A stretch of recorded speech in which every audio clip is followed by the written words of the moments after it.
Welcome. Thank you. I'm Amy Mullen. I'm president of Money Quotient. And we also have Jim Como here with us today from our team.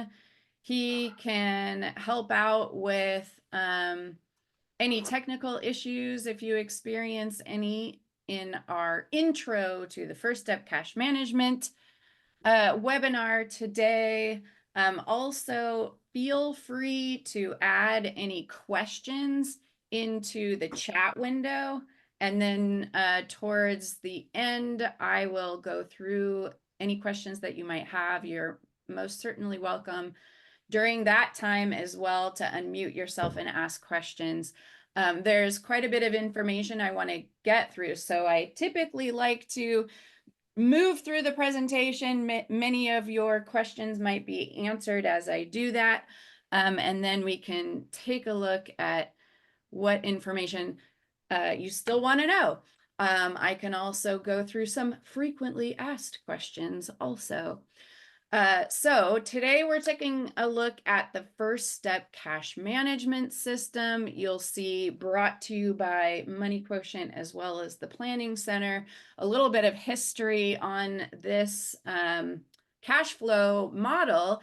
It was developed by a good friend of ours named Marty Kurtz. You may have heard his name. He was a past FPA president. He was the founder of the Planning Center out of Moline, Illinois, which has since expanded into several other branches across the country. He's now retired, but he has been a big Money Quotient advocate for many years and used our life planning materials that we had in his practice. In fact, it was when I flew out there, Carol Anderson, founder of Money Quotient, and I flew out to do a training around life planning with Marty Kurtz and his firm. That's when he introduced the First Step Cash Management concept to Carol and I. I think it was probably about 15 years ago. And during that time, Carol and I had actually been looking for a cash flow plan that we felt aligned with a values and goals center approach to financial planning. And when he shared this concept with us, we were both like, bing, bing, bing, bing. I think we've got it. I think we've got it.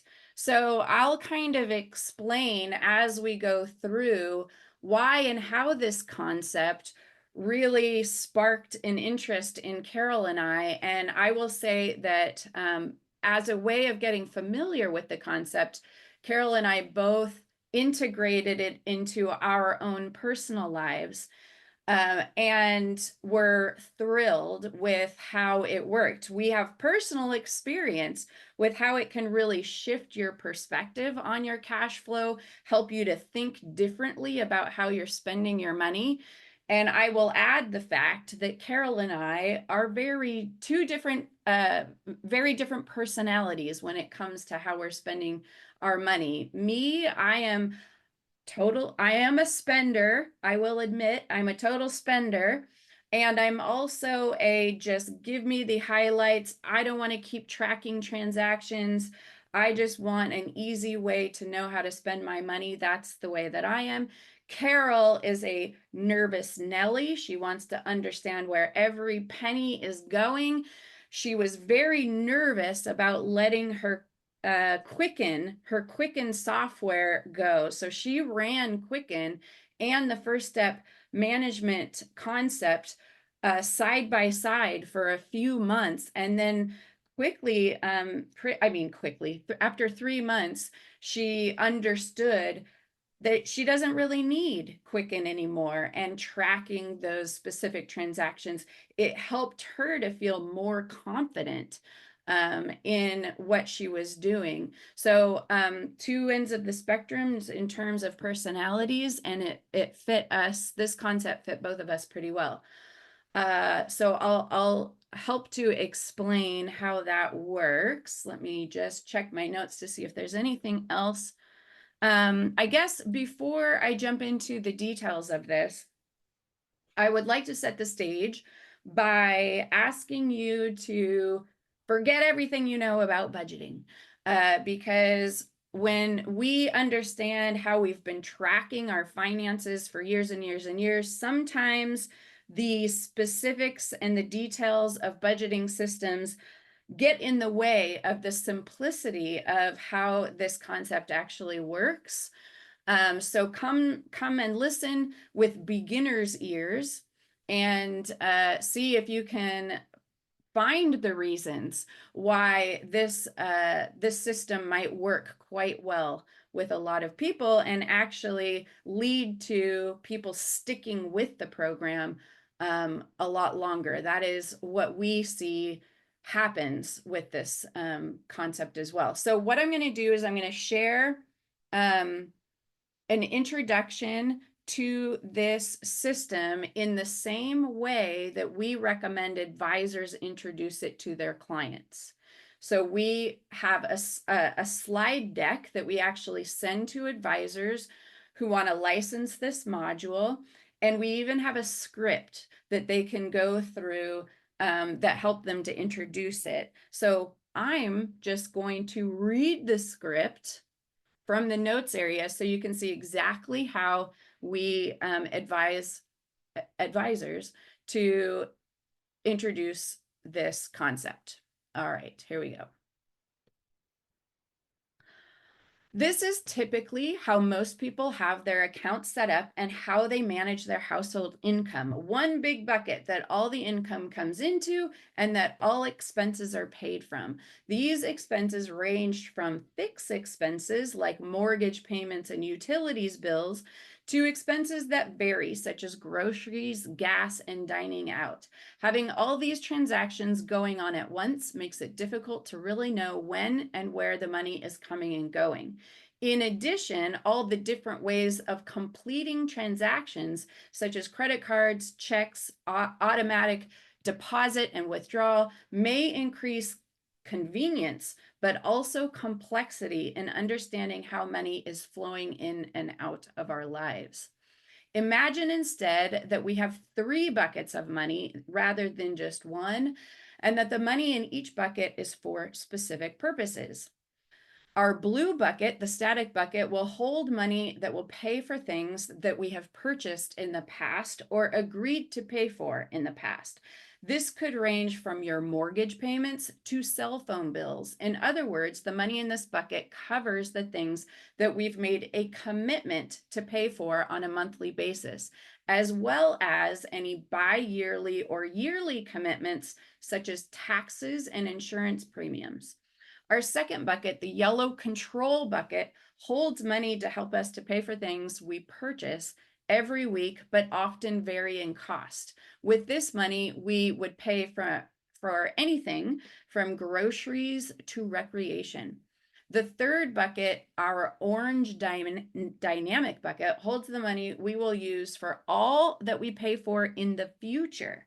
This could range from emergency fund to dream vacations. I'm going to pause here for a second just to let you know that we did a lot of research on colors and how people respond to different colors.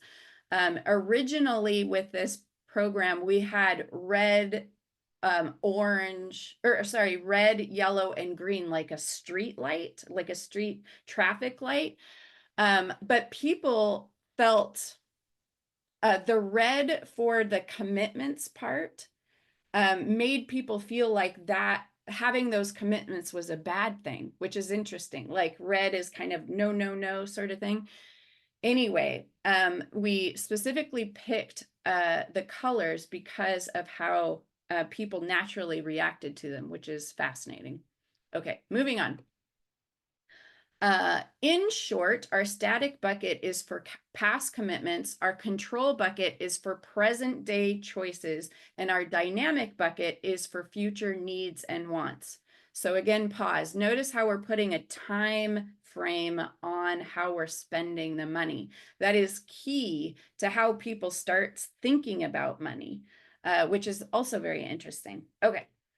Here are some important things to remember about your static bucket. The money in this bucket is for things that you've committed to pay for in the past. Because of this prior commitment, your payments are always predictable. You know how much you need to pay each month, and there are no big surprises. The critical part to understanding and taking control of your cash flow is understanding how much it takes to operate your household on a monthly basis. Let's take a look specifically at what sorts of things we would pay for with the money in this bucket. Money from the static bucket will pay for all monthly commitments. One of these items would be purchases you decided to make in the past, such as mortgage and car payments, as well as any accrued credit card debt. However, this does not include any new credit card purchases, only debt that has been accrued in the past. Money from this bucket also pays for ongoing services or membership fees, such as cell phone bills and health club dues, as well as less frequent payments, such as insurance premiums and taxes. In addition, if you decide you'd like to donate money on a monthly basis to your favorite charity, you can make that a part of your static bill as well, static bucket as well. It's important to remember that because the weekly expenses you pay for with the money in your control bucket always vary, it's hard to monitor where the money is going and how much is being spent. Deciding on a set amount of money ahead of time that you put into the control bucket each week can help you to manage these hard to track weekly expenditures and make sure that you're not overspending. Money from the control bucket pays for all the things we regularly spend money on every week, but typically vary in cost. This includes groceries, gas, dining out, and recreation, as well as things like happy hours, parking, and lattes. The total amount you pay for each item can vary from week to week.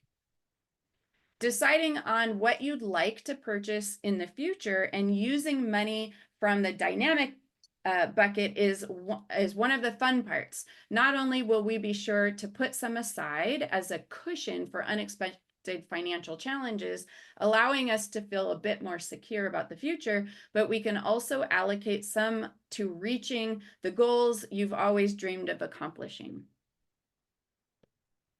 Money in the dynamic bucket will pay for anything we need or want in the future. This could be a wide range of goals and totally depends on the needs and wants of each individual.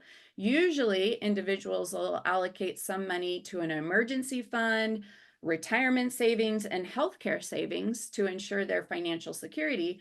Some of the money is also allocated to needs they foresee in the near future, such as car repairs or replacement, home improvements, or education funding. And lastly, money is allocated to several wants we have. This includes holiday or birthday gifts for loved ones, family vacations, charitable giving, and any other dreams you wish to accomplish. Now that we understand what types of expenses each bucket of money will pay for, let's discuss how these buckets work together.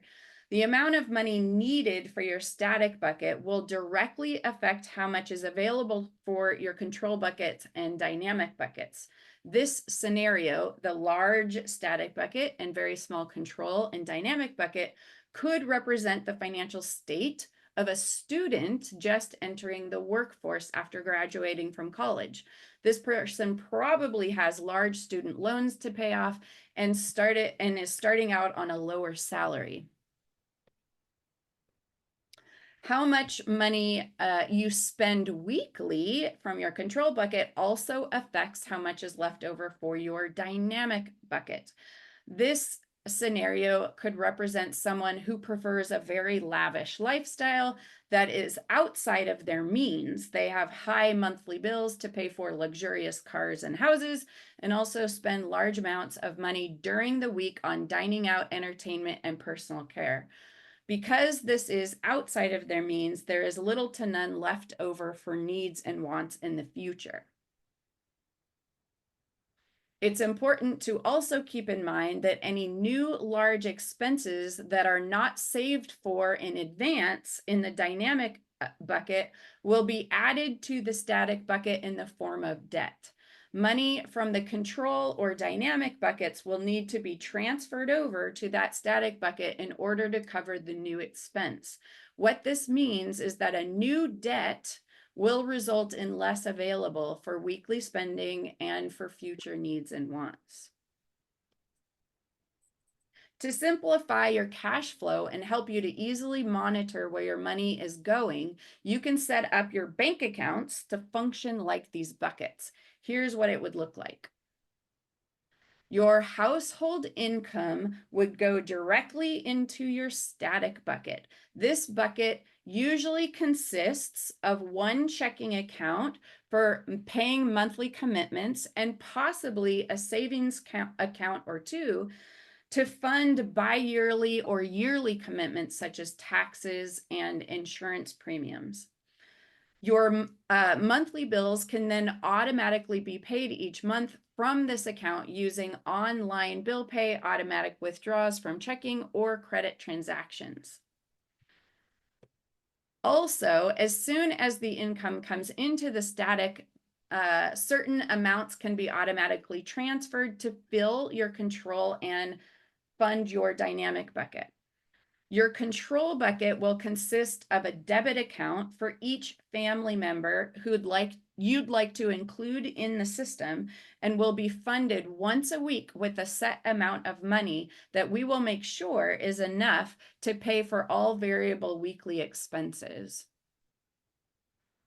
Your dynamic bucket will consist of several savings accounts for each item you would like to save for in the future. Automatic transfers will be set up to fund each account once a month. I'll explain more.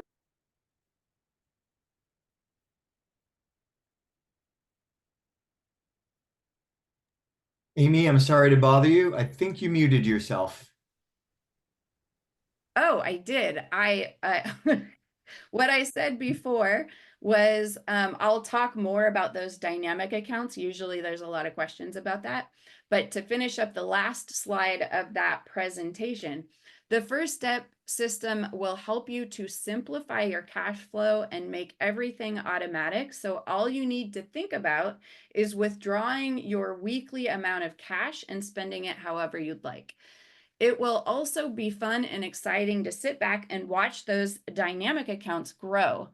The other benefits you can expect from the First Step system are an understanding of where your financial resources are allocated at all times and in real time, a framework that helps making daily to longer term decisions easy, a way to communicate and manage the household money with your family, and a way to prepare for expected and unexpected life events. In addition, the process of figuring out what your plan will look like gives you the opportunity to really clarify what your priorities are and set a path to reaching your goals. Okay, so those are the slides available to help explain very simply, what are the rules of each bucket, essentially. I'm going to share kind of more about the bank accounts and how you set them up and why it works so well. And I can share kind of where I often see a little bit of resistance from advisors, but also how clients typically respond to these things as well. But before I do that, I want to point out really the differentiations between a typical budgeting system, which is like basically every other thing that you see on the market, and this like different concept and how and why it seems to work better with a lot of the clients that we've seen. So on the left side, is basically every budgeting system that you see out there. Envelopes, YNB something or whatever, all of these are essentially the same concept, but they have different user features, different faces, but they all tend to do things the same way. You're still tracking all transactions. And with the traditional budgeting system, you've created what you think your plan is. And as the transitions are coming through, you're looking back to see, what went wrong, which transitions, where did I kind of overspend in certain categories? And you're looking to correct mistakes that have been made. And people typically emotionally feel like I've got to restrict myself more. Like I'm doing bad here. I have a bad behavior.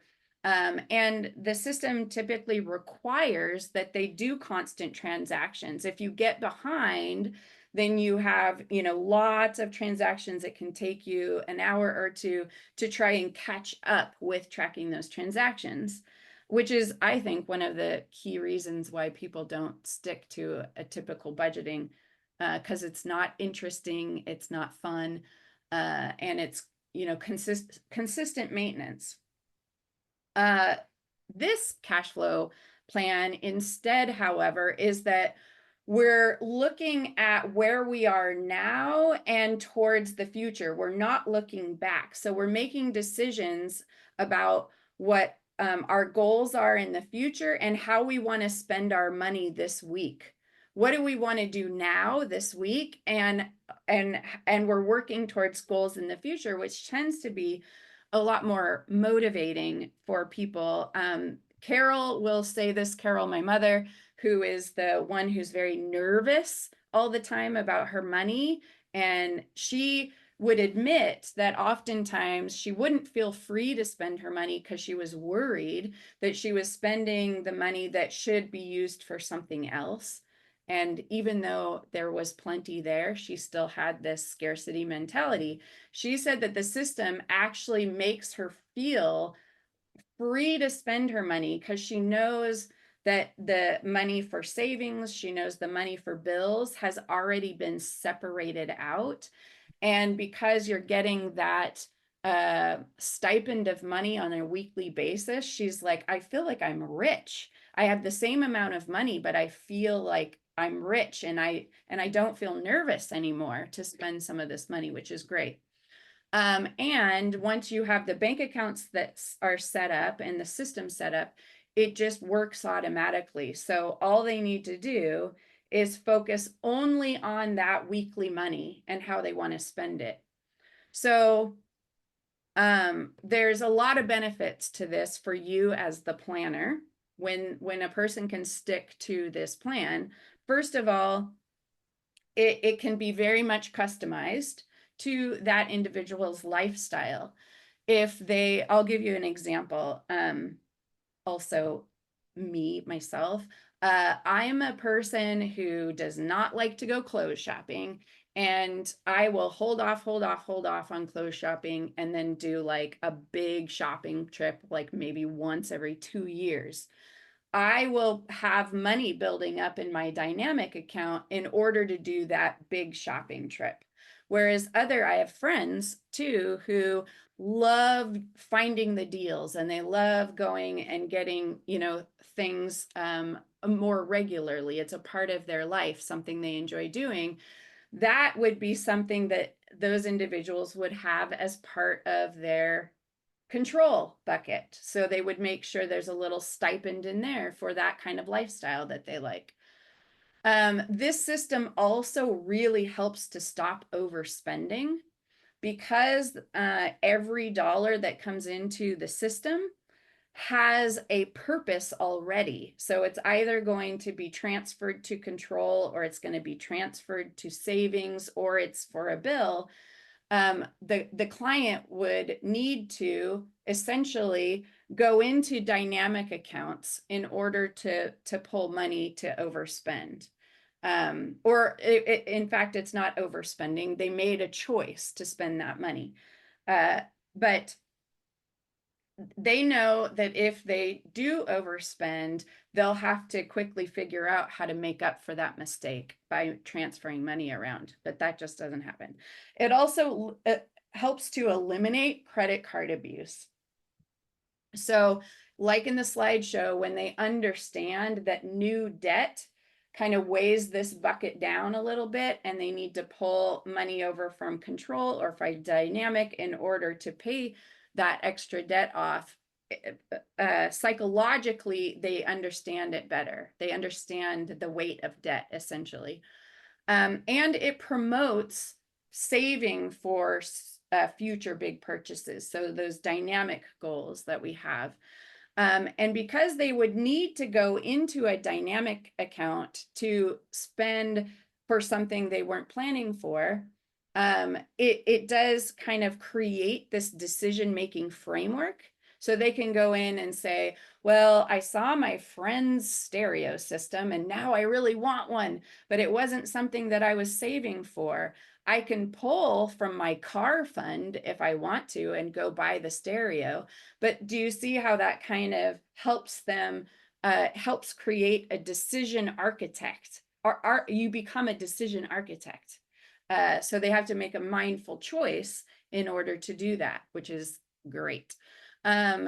So when they're able to stick to that weekly spending, so I'll give you an example. My control bucket, I give myself $350 a week. I love going out for dinners with my friends. It's a great amount that I don't feel held back for, but it's a set amount. And that's my lifestyle income, right? That's my lifestyle. So when you go to do projections of what you will need in the future, you're going to have a lot more accurate and reliable numbers because my $350 a week does not fluctuate. It stays the same. We've taken something that would normally be very variable, right? And we've made it consistent. So it makes projections become a lot more accurate. Oh, sorry, I was one bullet behind. That's the bullet that I was just talking about. And so that just leads you to have more success with the financial plan when you can be more accurate in that way.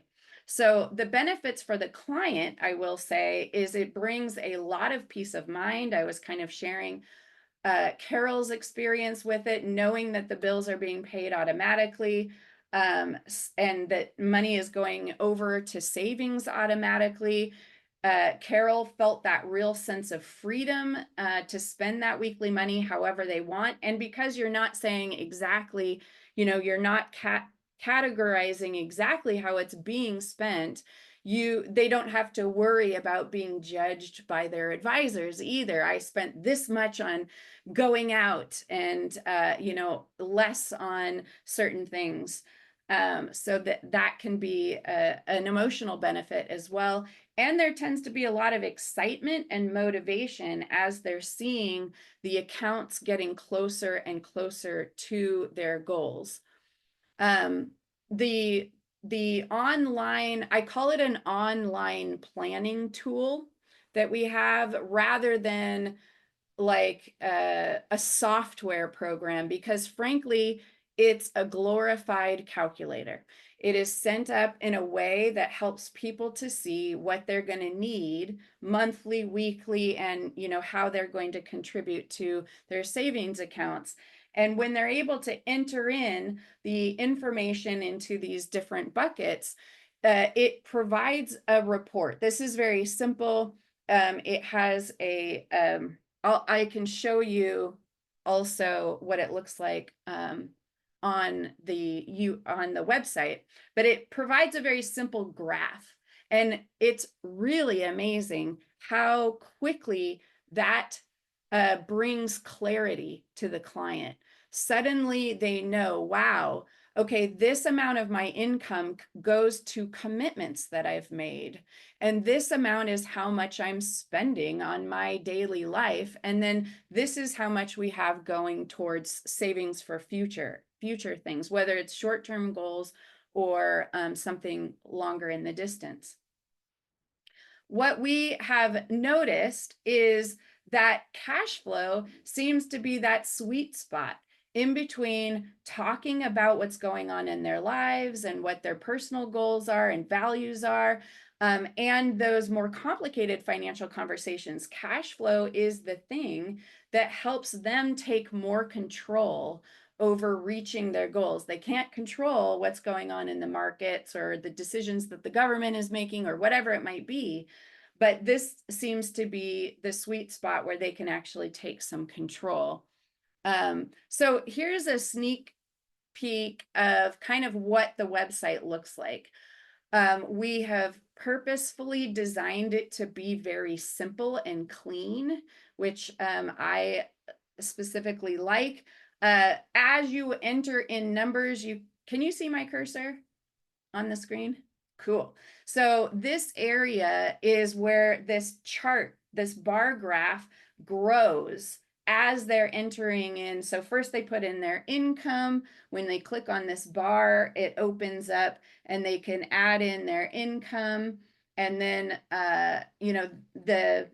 the bar graph goes, and as they add in expenses, they kind of move around. So as they're building it out, they can see how how it's affected.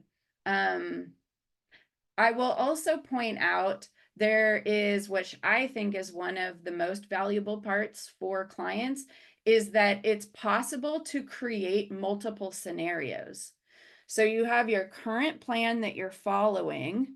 They can either make a copy of that current plan and adjust things to see how certain decisions might affect their lifestyle or their cash flow. So in other words, this person has their current plan and maybe they're considering buying a vacation home, and that would be new debt, right? For them, a new mortgage.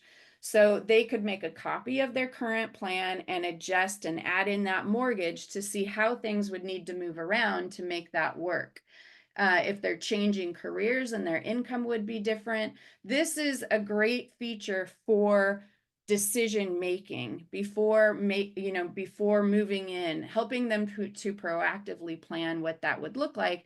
And there's some very simple graphs that can be used to help. This one is not the greatest example, but they have some simple graphs to show you comparing between two different plans that they have. So showing you that they still have some work to do in figuring out if they want to buy this vacation home. They need to get this to zero, right? So that means taking from their savings, or it might be taking from their lifestyle in order to make that happen. Okay.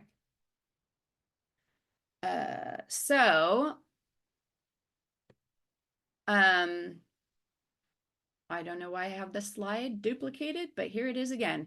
So I'll just share with you the information about if licensing, if you're interested, and then I'm going to go back to how the bank accounts are set up, because typically there's a lot of questions about that. So first of all, if you are interested in using First Step with your clients, there is a $400 setup fee, and that provides you with an administrative account where you can oversee 100 client accounts. If you want more than 100, then we do packages of 25 client accounts for an additional $10 a month.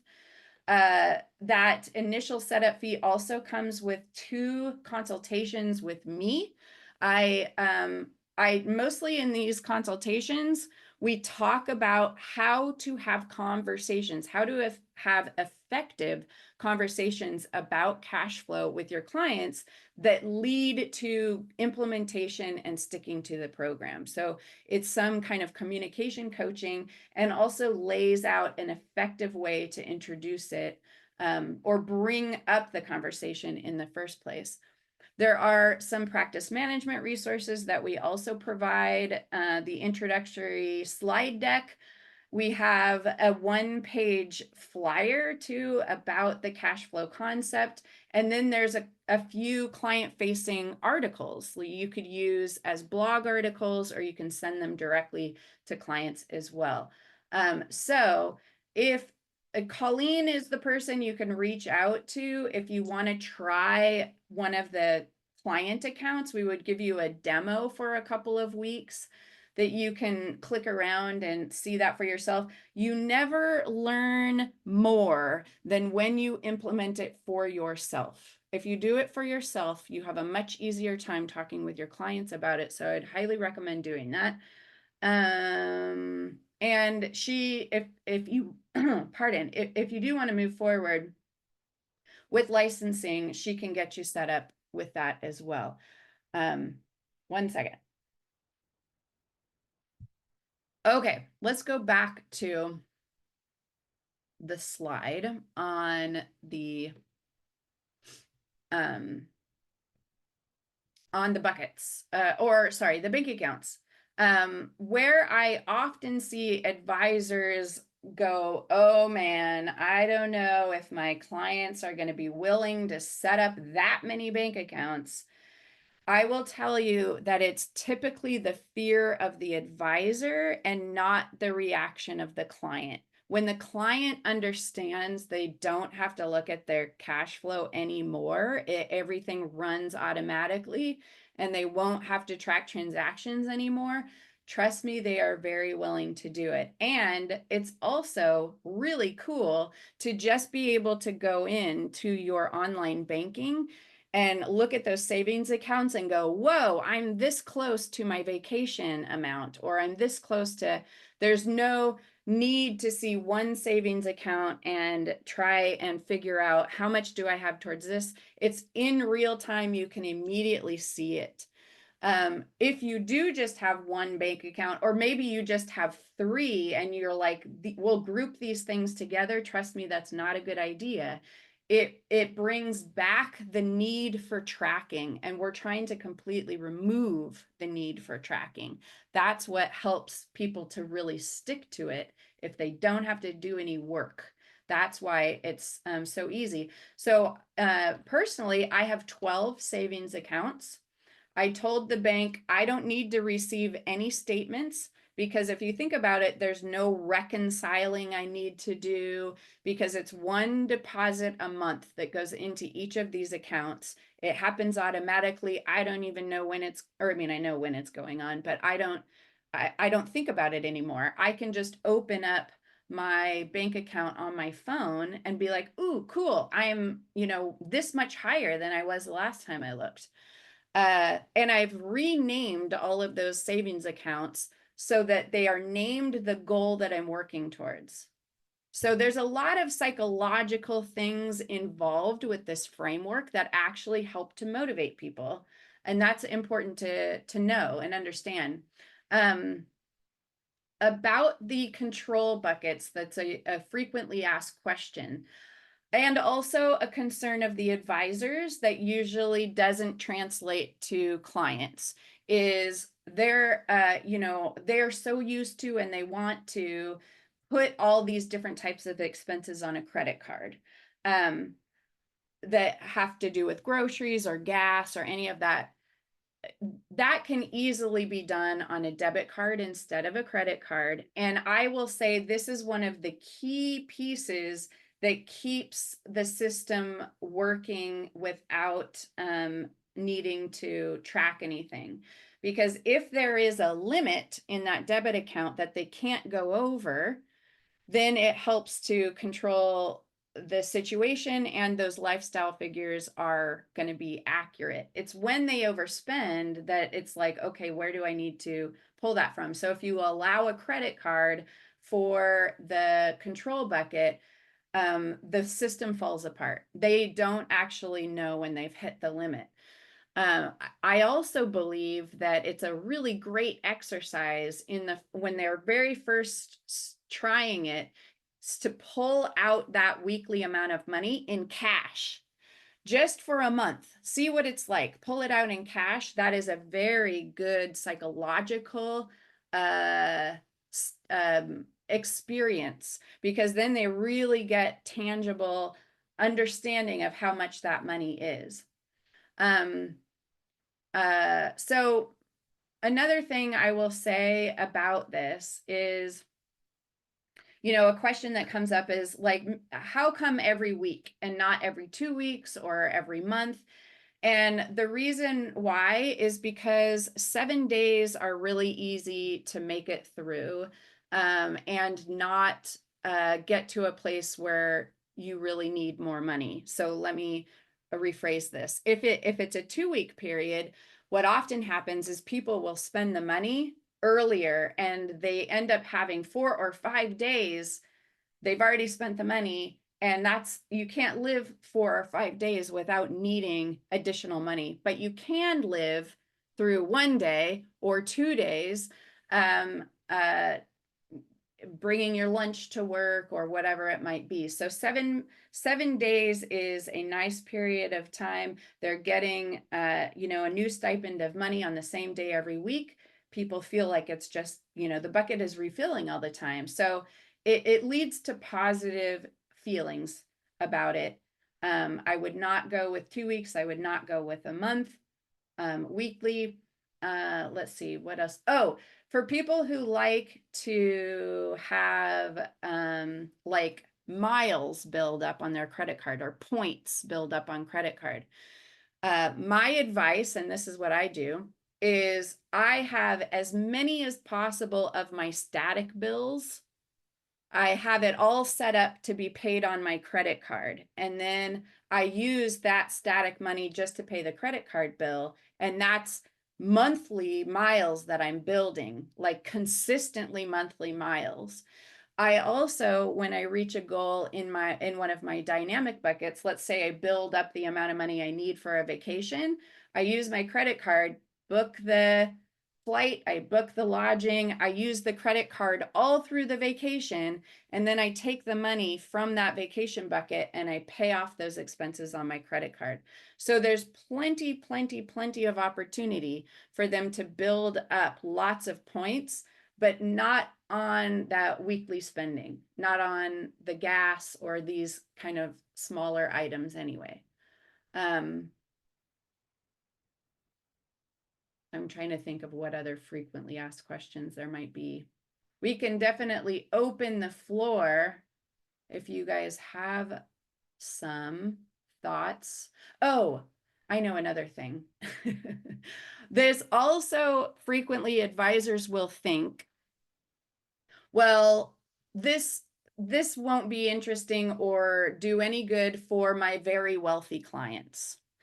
They have more money than they can spend. It doesn't need to, we don't need to kind of make sure that it goes in these different buckets. But I would argue that actually this is great for people who are very wealthy, and Marty would tell you the same, because they can have more understanding and control as to exactly where their money is going, and thinking through if we want certain things to go to charities.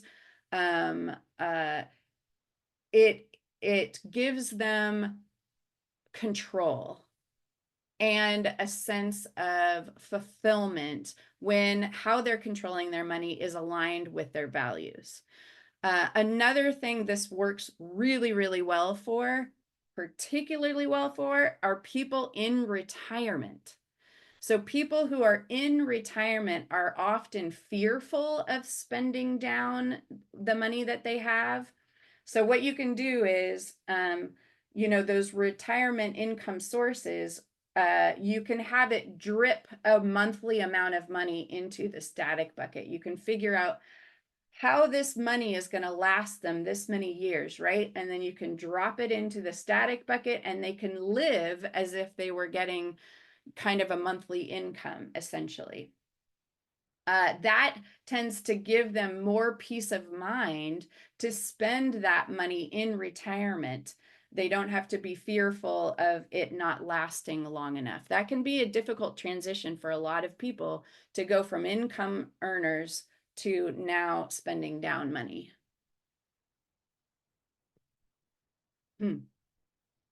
Okay.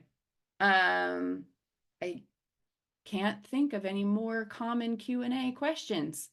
So feel free to unmute yourself if you have anything or even a comment. Robert, I see you unmute yourself. I did. I thank you, Amy, Mhm. for the time. I'm one who tries to not overdo it on maximizing credit card points, but I do try and optimize to an extent. And Mhm. I also, just listening to you talk about this and the logic here, I also believe that if I followed this model personally, and my wife and I spent on a debit card or cash, then we would save so much money, not, because we'd actually feel the money go out Yeah. rather than it going on a credit card where we're earning, 2% back in some kind of ethereal value that we'll get in the future. So Yeah. anyway, Yeah. I do think this makes sense. And yeah, it's really helpful. So thank you. Yeah, it's a Yeah. pretty simple concept, and honestly, you Mm. can like map it out on a yellow pad but the thing is the online tool that we have, it can just be a nice way for all the calculations to happen. You're entering it in and you can come back and do the scenario planning. We purposefully, are against doing something that connects to bank accounts. I forget the term that they use for that. Aggregate, is that the right term? Yeah, we were against doing that because we don't need people's private information to be coming into this software, right? They can set the whole system up in their own banking um uh affiliate. But this is, like I said, it's a lovely glorified calculator, but it's quite effective. It's simple and quite effective. So I mean, I think we've covered the ground. The demo that we have is not an administrative account. So you don't see like the advisor's administrative account. It's just a client account. So you can get in there and enter your own numbers in. We typically allow for that demo for a couple weeks. And if you have any additional questions as you're going through that demo, I'm happy. You can reach out to me at amy@moneyquotient.com and I'm happy to answer them. And Colleen is the one who will be the person to help with setting up a demo account and licensing if that is a decision that you want to make. But I think that covers it. So thank you for your interest, all who have registered and who have come in live as well. And let us know if you need any help. Thank you. Yep. And tomorrow we'll send a follow-up email, including Colleen's email address, a link to the recording, so you can go back and revisit this anytime you want. And if you have any questions, we encourage you to reach out. Let us know what we can do for you. We'd be happy to hear from you. Thanks for hanging out with us today, everybody. Thank you.